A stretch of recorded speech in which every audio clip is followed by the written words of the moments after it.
Ihr Lieben, heute Morgen, wir wollen unser Thema weiter fortsetzen. Die 5 Solas der Reformation. Und heute Morgen ganz spezifisch Sola Fide. Sola Fide, allein der Glaube.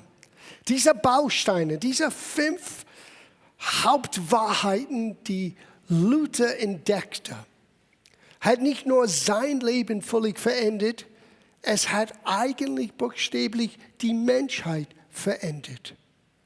Und es ist so wichtig, dass wir ein festes Fundament haben, weil das, was Luther entdeckte aus Gottes Wort, sind ewige Bestandteile von deinem und meinem Leben als Gläubigen. Und so, wir haben begonnen, letzte Woche intensiv über Gnade zu schauen. Und wir haben 5 unterschiedliche Aspekte von Gnade angeschaut. Und diese Woche, ich dachte, wir werden einige Aspekte von den großen Themen biblischer Glaube miteinander anschauen, die uns alle bestimmt helfen sollen. Und so, wir wollen beginnen ein bisschen allgemein. Von woher kommt Glaube? Was ist Glaube? Wie kann man im Glauben sein Leben gestalten? Ist Glauben ein Widerspruch zur Wissenschaft zum Beispiel? Du kannst dein Gehirn benutzen und dein Herz voll Vertrauen haben. So möchte Gott. Er hat uns so geschaffen, Dinge zu entdecken, zu verstehen, dass wir neugierig sind. Und der Glaube ist kein Widerspruch zu der Wissenschaft. Eigentlich, am Ende von der Wissenschaft werden sie doch merken, die Theologen hätten doch recht gehabt. Weil da ist Gott. Es hat alles von ihm angefangen und er wird es vollenden. So schauen wir das an miteinander. Unser Hauptschriftsteller letzte Woche war Epheserbrief Kapitel 2, Vers 8. Denn durch die Gnade seid ihr gerettet. Das haben wir letzte Woche intensiv angeschaut. Aber wir wollen diesen Satz zu Ende lesen. Denn durch die Gnade seid ihr gerettet, vermittels des Glaubens. Es gibt einen Vermittler her, einen Makler her, könnte man sagen. Jemand, der zwischen das, was wir brauchen und unsere menschliche Not her, der das Ganze miteinander verbindet oder vermittelt. Und Paulus sagte, das ist der Glaube. Now, jemand hört das und die haben einen Schreck gekriegt. Ja, wer kann doch dann glauben? Ich meine, nicht jeder Mensch kann glauben, oder? Well, lasst uns den Satz zu Ende lesen, weil ich sage euch, das Evangelium ist gute Nachricht. Es ist nicht nur für einige Supergeistliche. Es ist nicht nur für denjenigen, die denken, dass sie Glaubenshelden sind. Das Evangelium von Jesu Christi ist für alle. Und jeder Mensch kann Glauben erfahren, wenn er weiß, von woher es kommt, wie Glauben entsteht. Und wir werden gleich merken, genauso wie Gnade ist der Glaube ein Geschenk Gottes, nicht ein Resultat von unserer Leistung. So, lesen wir das zu Ende. Denn durch die Gnade seid ihr gerettet, vermittels des Glaubens und das nicht aus euch. Was, der Gnade? Hey, das ist selbstverständlich. Die Errettung ist auch selbstverständlich. Wir können uns selber nicht retten. Der Glaube, der das ganze Gnade Gottes freisetzt in unser Leben, ist nicht aus uns selber. Wow! Wie kam diesen Glauben zu uns? Das ist unser Abenteuer für heute Morgen. Das ist die Reise, wo wir hingehen wollen. Wie bringt Gott Glauben in deinem und meinem Leben? Wie macht Gott Glauben zugänglich für jeden Mensch? Und wir werden merken, es bräuchte die Reformation. Es bräuchte den Zugang wieder zu Gottes Wort. Weil ich kann euch jetzt im Vorfeld sagen, Gottes Wort ist die Quelle von biblischer Glaube. Gottes Wort vermittelt uns, schenkt uns diese Fähigkeit, Gott zu vertrauen. Und er sagte hier, und das nicht aus euch, nicht auswirken, damit niemand sich rühme. Sieh, wenn der Glaube würde irgendwie ein Produkt von unserer Leistung, dann können wir sagen, Gott, du bist mir schuldig. Ich habe das und jenes getan. Jetzt schuldest du mir. Aber niemand kann sich rühmen vor Gott. Niemand kann vor Gott kommen und stehen. Schau, was ich getan habe. Wir waren alle bedürftig. Und Gott hat einen Weg geschaffen durch seinen Sohn, durch das, was Jesus am Kreuz getan hat, wobei jeder in der Fülle von Gottes Segen hineinkommen kann. Das fängt an mit seiner Gnade, seiner Liebe für uns, unverdiente Gunst auf unser Leben.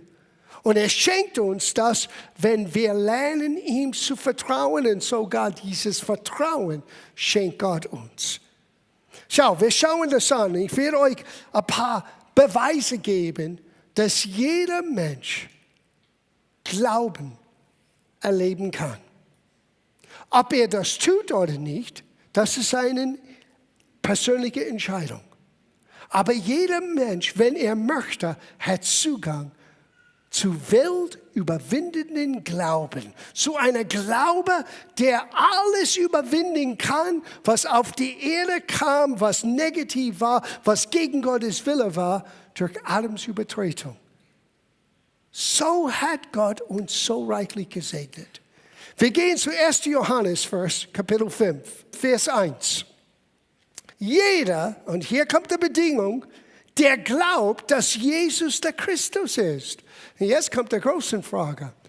Glaubt jemand hier, dass Jesus der Christus ist? Farbe bekennen heute Morgen. Na, wenn du noch nicht sicher bist, ich schätze deine Ehrlichkeit. Wir können am Ende des Gottesdienstes für dich und mit dir beten. Aber wenn du glaubst, dass Jesus der Herr ist, dass er der Christus ist, dass er von Gott gesandt ist, der Messias, der Retter der Welt, schau, was in dir ist. Denn jeder, der glaubt, dass Jesus der Christus ist, ist aus Gott geboren. So jetzt haben wir eine theologische Tatsache festgestellt. Wenn ein Mensch sagt, dass er glaubt, dass Jesus der Christus ist, der Retter ist, der Sohn Gottes ist, du bist aus Gott geboren. Jetzt schauen wir Vers 4 an. Denn alles, was aus Gott geboren ist, wer ist aus Gott geboren? Jeder, der glaubt, der Jesus der Christus ist, oder? Jeder, der aus Gott geboren ist, überwindet die Welt. Bitte beobachte, es heißt nicht überwinden werden, es heißt überwindet, jetzt, gegenwärtig, überwindet die Welt. Und unser Glaube ist der Sieg, der die Welt überwunden hat. Wenn jeder, der glaubt, dass Jesus der Christus ist, hat solche überwindende Glauben, weltüberwindenden Glauben in sich, dann kann das nicht etwas, was aus uns selbst kommt, das wir selbst produziert haben. Weil sonst würden wir alle unterschiedliche Arten von Glauben irgendwie haben, weil wir sind so unterschiedlich sein. Aber hier, Johannes hat eins verstanden. Wenn ein Mensch kommt zu Gott, weil er das Evangelium hörte, wir kommen gleich dorthin, das ist der Schlüssel. Sieh, das war das Problem, warum der Reformation so notwendig war. Das Wort wurde entzogen von den Menschen. Die Menschen konnten wirklich das Evangelium nicht hören in ihrer eigenen Sprache. Und ohne die Fähigkeit zu hören, bist du ausgeschlossen von Vertrauen, von Glaube. Und wenn du hörst und aufnimmst, Gott schenkt dir Glaube. Und in dieser Glaube bist du jetzt fähig. Ob du das auslebst oder nicht, das ist ein anderes Thema. Da musst du arbeiten mit das, was Gott dir anvertraut hat. Aber das Potenzial, ein Weltüberwinder zu sein durch den Glauben, ist in jeder Mensch, der aus Gott geboren ist. Und alle, die glauben, dass Jesus der Christus ist aus Gott geboren. Sogar so, Johannes hat das in der Vergangenheitsform geschrieben. Lass mich das fertig lesen. Wer ist es, der die Welt überwindet, wenn nicht der, welcher glaubt, dass Jesus der Sohn Gottes ist? Du musst dich anders sehen von heute Morgen an. Aus einer, aufgrund von Gnade, jetzt der Besitzer ist von Glauben. Gott schenkt dir Glauben. Und solche Glauben, dass du fähig bist, alles, was in dieser Welt ist, was nicht in Einklang mit Gottes Wille ist, zu überwinden. Das schenkt Gott uns alle. Nicht aus uns selber, hat er gesagt. Gottes Gabe ist das. Now, lass uns sehen, ob das richtig theologisch standhalten kann. Ja? Ist Glaube etwas, was zugänglich ist für jeder Mensch? Römerbrief, Kapitel 12, Vers 3, Paulus sagte Folgendes.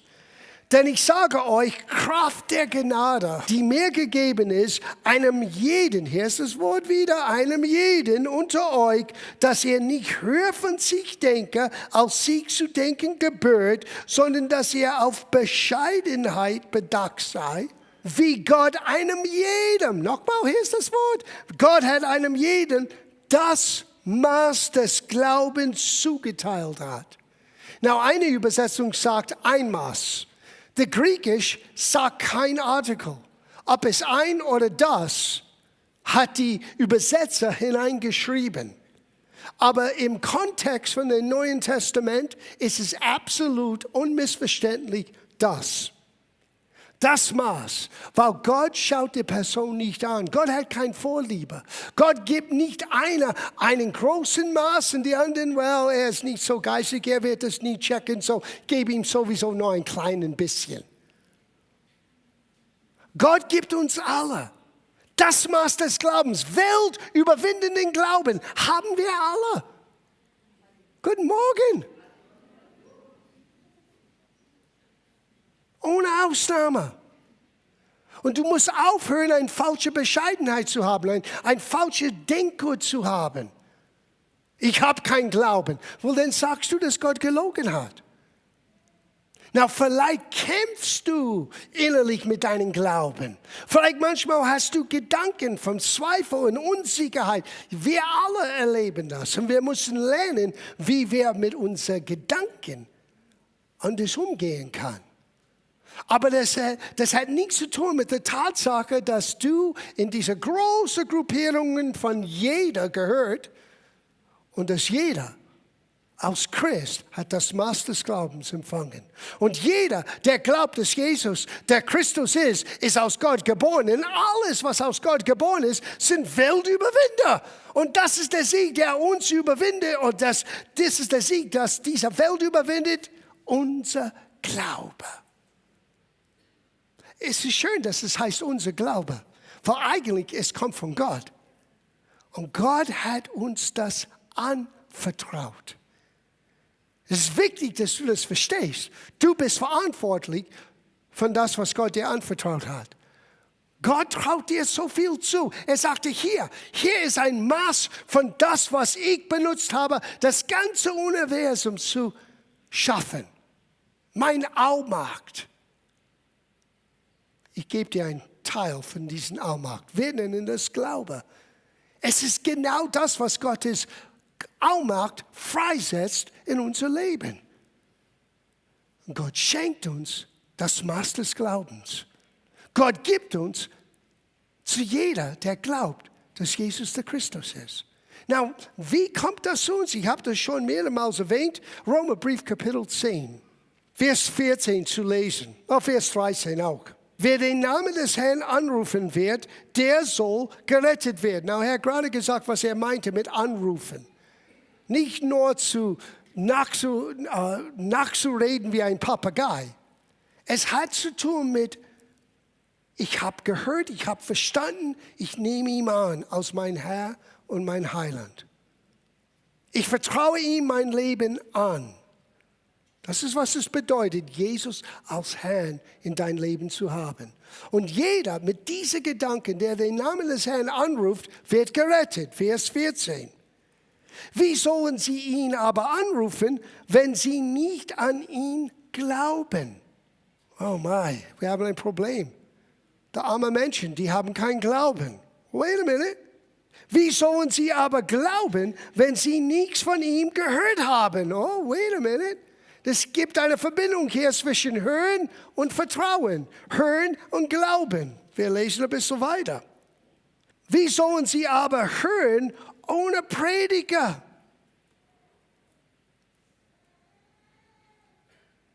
Und wie sollen sie aber predigen, wenn sie nicht ausgesandt werden? Na, was für ein Beispiel heute Morgen. Wir haben für Pastor Stefan gebetet. Wir senden ihn aus. Und was soll er tun? Predigen. Warum? Wie können Menschen glauben, wenn sie nichts gehört haben? Warum ist das so? Vers 17. Also ist der Glaube aus der Verkündigung aber durch das Wort Christi. Oder man könnte sagen, demnach kommt der Glauben aus das Hören. Aber das, was du hörst, aus Gottes Wort. Versteht ihr, warum die Reformation so wichtig war? Versteht ihr, wie radikal das war für die damalige Zeit, für Luther, solches im Römerbrief zu entdecken? Wait a minute, es hat nichts zu tun mit meinen guten Werken. Es hat nichts zu tun mit wie viel, mit den Ablassen, was ich bezahlt habe, damit mein Schuld weg ist. No, es hat zu tun mit Gottes Gnade, Gottes Liebe. Und er schenkte seinen Sohn. Und er gibt uns diese Botschaft. Und wenn du das Wort hörst, Glaube entsteht. Es ist Gottes Geschenk, nicht aus uns selber. Gottes Gabe ist es. Und was ist das? Das ist das Maß des Glaubens. Wie stark ist diesen Glauben? Es ist weltüberwindenden Glauben. Wow. Und wer kann das haben? Jeder. Ohne Ausnahme. Das Einzige ist, du musst bereit sein zu hören. Ich kann euch jetzt sagen, für die einen oder die anderen, die Bereiche haben im Leben, wo du am Kämpfen bist. Die Antwort ist, hören und hören und hören. Geh zurück zu der Quelle von deinem Glauben. Stärke deinen Glauben. Füttere deinen Glauben. Ernähre deinen Glauben. Weil der Glaube entsteht durch das Hören von Gottes Wort. Na, ich möchte, oh gosh, gib mir 5 Minuten mehr. Ich möchte im Abschluss euch etwas weitergeben, was mir so geholfen hat. Weil oftmals, wir wissen selber nicht, bin ich jetzt wirklich im Glauben oder versuche ich mich selber nur zu überreden? Gehe ich in das sogenannten Glaubensweg aus Notausgang, ein Problem zu entfliehen, aber immer noch ist voll Sorgen und Ängste? Ich habe eins gelernt im Leben. Mit dem Glauben kommt immer gewisse Zeichen und Wunder. Ja. Aber innerlich, nicht, ich rede nicht von Zeichen und Wunder hier draußen. Wir reden nicht von Befreiung und Heilung. Wir reden von ein Wunder, was in einem Mensch passieren kann, passieren muss. Damit du wirklich weißt, dass du weißt, dass du weißt, dass du weißt. Ich habe wirklich gehört, verstanden und empfangen. Ich habe Gott vertraut. Sieh, das sind 2 Aspekte des Glaubens. Der eine ist ein agierender Aspekt. Jesus sagte, jeder kann zu diesem Berger sprechen, hebe dich und werf dich ins Meer. Und wenn er nicht in seinem Herzen zweifelte, dass das, was er sagt, geschieht, es wird ihm zuteil werden, was er sagte. Das ist das Agierende. Ich werde meine Situation ändern durch den Glauben, die ich aus Gottes Wort empfangen habe. Aber es gibt die anderen Aspekte, wo du dich ausruhen musst in Vertrauen in Gottes Güte und Gottes Versorgung für dein Leben. Und wir als Gläubigen, wir müssen lernen, vertraut zu sein mit beidem. Es gibt Situationen, wo wir agieren. Wir stehen im Glauben, wir handeln im Glauben, wir marschieren vorwärts im Glauben. Super. Aber es gibt auch Momente, wo du musst das abgeben und sagen, okay Gott, ich habe getan, was ich wusste, was ich tun soll. The rest is in your hands. Das nenne ich Vertrauen. Und beides kommt aus das Wort. Und beides aber bringt mit sich etwas, was wir verstehen müssen. Wir müssen lernen, was es heißt, in Gottes Ruhe hineinzugehen. Weil wenn du nicht die Ruhe Gottes in dir hast, hast du keinen Glauben in dir. Nicht für die Situation. Ich rede nicht von deiner Liebe zu Jesus. Da verwechseln wir das. Du kannst Jesus lieben, aber in einer Lebenssituation völlig verzweifelt sein und deinen Glauben verlieren. Wenn du das nicht glaubst, schau die Apostel an. Die liebten Jesus, die folgten ihm nach, die haben alles abgegeben, die sind mit ihm in einem Boot. Und was sagt er, als sie beängstigt waren? Wo ist euer Glaube? Und an einer anderen Stelle sagt er, warum habt ihr keinen Glauben? Weil die hatten doch ein Ohrglaube an Jesus, sonst hätten sie ihm nicht nachgefolgt. Aber in dem Moment ihrer Not, ihr Glauben ist flöten gegangen. Ich weiß, ich bin der Einzige, der das vielleicht einmal oder zweimal im Leben erlebt habe, aber ich habe es erlebt. Es hat meine Liebe für Jesus nicht geendet, aber in dem Moment, mein Glauben für Gottes Hilfe in der Situation ist flöten gegangen. Weißt du, was ich verloren habe? Der Ruhe Gottes ist nicht mehr in mir, weil das Wort Gottes habe ich losgelassen. Schauen wir das an. Hebräerbrief, am Ende von Kapitel 3, er redet über das Volk Israel und wie ich sehe, er wollte sie in das verheißene Land bringen und sie wollten nicht hineingehen. Und er endet mit dieser Aussage, Vers 18. Es heißt, welche er schwor, dass sie nicht in seine Ruhe eingehen sollten, aus nur denen, die ungehorsam gewesen waren. Und wir sehen, dass sie nicht eingehen könnten wegen des Unglaubens. Was war das Problem mit dem Unglauben? Die sah den Umständen an. Große Riesen, große Mauern. Es ist zu stark, wir sind nicht zu schwach. Und Gott sagte, das ist Unglaube. Gott hat nie gesagt, du solltest deine Augen zumachen zu den Realitäten. Aber du musst lernen, deine Realität durch das Licht von Gottes Verheißungen anzuschauen. Kaleb hat das getan. Das alles existiert, aber Gott ist für uns. Wenn Gott für uns ist, wir können diese Städte einnehmen. Lies Vers 1, Kapitel 4. So lass uns jetzt fürchten, dass nicht etwa während doch die Verheißung zum Eingang in seine Ruhe hinterlassen ist, jemand von euch aus zu spät gekommen erscheine. Denn auch uns ist die gute Botschaft verkündigt worden, gleich jener, aber das Wort der Predigt half jenen nicht, weil es durch die Hürde nicht mit dem Glauben verbunden wurde. Sieh, das Wort, was man hört, muss auch man verbinden mit dieser Bereitschaft, das anzunehmen. Ja, Gott, ich höre es. Auch wenn mein Verstand sagt, wie kann das sein? Helf mir zu lernen, das anzunehmen. Und weißt du, was es produzieren wird? Es heißt der nächste Satz, denn wir, die wir gläubig geworden sind, gehen in die Ruhe, nicht in der Rente, in die Ruhe. Das ist ein riesiger Unterschied. Du kannst aktiv sein und innerlich immer noch ganz ruhig sein. Das ist eine Schlüsselaussage.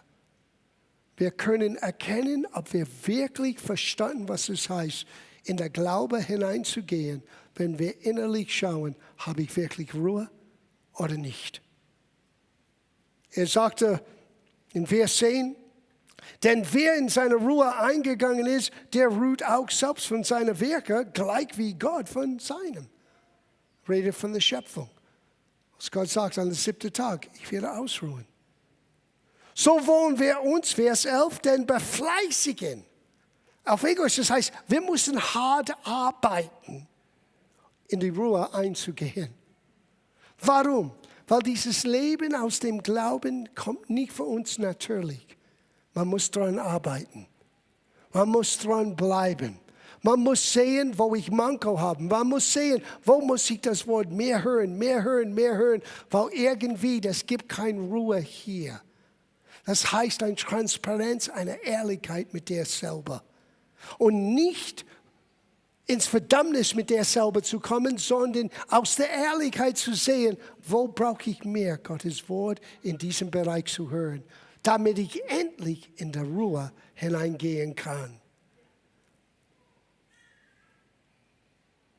Ich schließe ab mit diesen letzten Gedanken.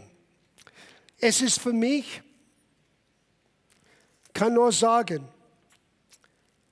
ich schaue zurück diese letzten 40 Jahre Jesus nachzufolgen und diese eine Aussage hat mich nie im Stich gelassen. Jesaja, Kapitel 55, Vers 12. Denn ihr sollt mit Freuden ausziehen und in Frieden geleitet werden. Diese Ruhe Gottes bringt in uns eine Freude, die wir selber nicht begreifen können. Weil vielleicht nichts hat sich verändert hier draußen in deiner Situation, aber du weißt innerlich, es hat sich verändert. Und eine Friede, die nur Jesus geben kann. Er sagte zu seinen Jüngern, ich gebe euch meinen Frieden, nicht wie die Welt hat. Frieden in dieser Welt kommt nur, wenn alles läuft zu deinen Gunsten. Frieden von Gott ist völlig getrennt von den Umständen. Frieden von Gott ist zu wissen, ich bin angenommen, geliebt, erkannt und ich bin geborgen in Gott. Und Gott wird mich durch die Situation bringen. Jeder hat das Maß des Glaubens. Jeder hat weltüberwindenden Glauben, der an Jesus Christus glaubt. Dieser Glaube ist ein Geschenk. Dieser Glaube entsteht aus dem Hören von Gottes Wort. Und dieser Glaube führt uns in die Ruhe Gottes hinein, wo Frieden unser Herz bewahrt und Freude und Stärkung gibt.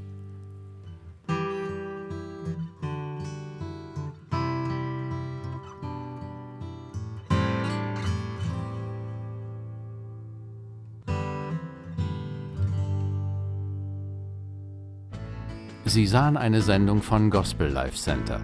Unser Gottesdienst findet sonntags um 10:15 Uhr statt. Wenn Sie weitere Informationen über unsere Aktivitäten haben möchten, sind wir erreichbar unter der Telefonnummer 089 943 850 30 oder besuchen Sie unsere Website www.gospellifecenter.de. Wir wünschen Ihnen Gottes Segen.